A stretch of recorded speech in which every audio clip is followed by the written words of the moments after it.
यार वली साहब, जिस तरीके से पाक फौज ने इंडिया के दांत खट्टे किए थे, जैसे कि आपने कहा, और फिर इंडिया ने अपने जो मकसद थे, जो वो अपने कामयाब नहीं हो सकता, जिन मकासद में वो कामयाब नहीं हो सका था, उसके लिए उसने अफगान तालिबान का सहारा लिया। और अब हमारी पाक फौज अफगान तालिबान के भी दांत खट्टे करने के लिए तैयार है, जबकि तलाल साहब ने भी बताया कि मैसिव ऑपरेशन की तैयारी की जा रही है, भरपूर जवाबी कार्रवाई की तैयारी की जा रही है चंद घंटों में। इंशाअल्लाह अब इसके बाद जो है तो ये जंग कोई मामूली जंग नहीं रहेगी, ये एक मंतकी अंजाम तक इसको पहुंचाएंगे कि आइंदा कोई पाकिस्तान की तरफ मेली आंख से ना देख सके। और अब इसका फैसला होकर ही रहेगा, इसके अलावा कोई चारा नहीं है, इसके अलावा कोई रास्ता बचा नहीं है। हमने मुज़ाकरात को और अमन को बड़े मौके दे दिए, दोहा के मुआहदे, इस्तांबुल में मुज़ाकरात, ये मुज़ाकरात, वो मुज़ाकरात, बड़े नाज नखरे हमने अपने पड़ोसियों के उठा लिए, लेकिन अब बस हो गई है।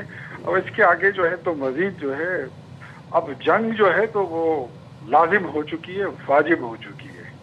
तो अगर जंग वाजिब हो जाए, लाजिम हो जाए, तो हालात से डरना कैसा। फिर हमारी तारीख है, तो फिर हम सिर्फ जंग लड़ते नहीं है, जब तक अपना झंडा उनके किलों पर लहरा कर नहीं आते वापस, तो जंग फिर ख़त्म नहीं होती, फिर जंग जारी रहे। जी बिल्कुल ऐसे ही है इख्तियार साहब। अब जो पाकिस्तान ने स्ट्राइक किया था वो तो दहशत गर्दों की कमीन गाहों को निशाना बनाया गया था, लेकिन जो आज अफगानिस्तान की तरफ से बिला इस्तियाल फायरिंग की गई है अफगान तालिबान रजीम की जानिब से, वो पाकिस्तान की आम शहरियों को निशाना बनाया गया है। और इस बात का सबूत दिया अफगानिस्तान ने कि वो दहशत गर्दों के पीछे बतौर रियासत खड़ी है।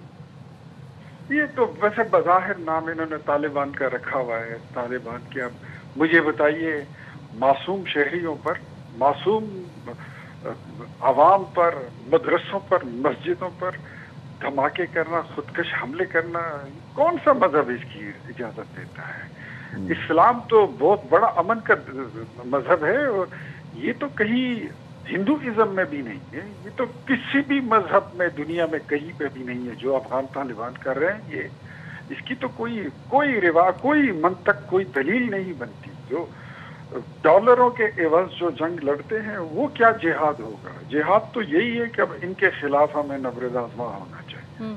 और इख्तियार साहब, ये तो वो लोग हैं जो अपने ही लोगों की जानों से खेलते हैं, ये भी नहीं देखते कि कौन बच्चा है, कौन बड़ा, कौन बुजुर्ग, उनकी जहन साजी करते हैं। ये तो वहशियाना अमल है और एक लंबे अरसे से जारी है, जो न सिविलाइजेशन को मानती, न किसी रिलीजियस अकीदे को मानते हैं, न ये माशरे की अकदार को मानते हैं, न इंसानियत को मानते हैं। तो ऐसे लोगों के साथ डायलॉग जितने भी हुए हैं, मुझे उसका अंदाज़ा है। और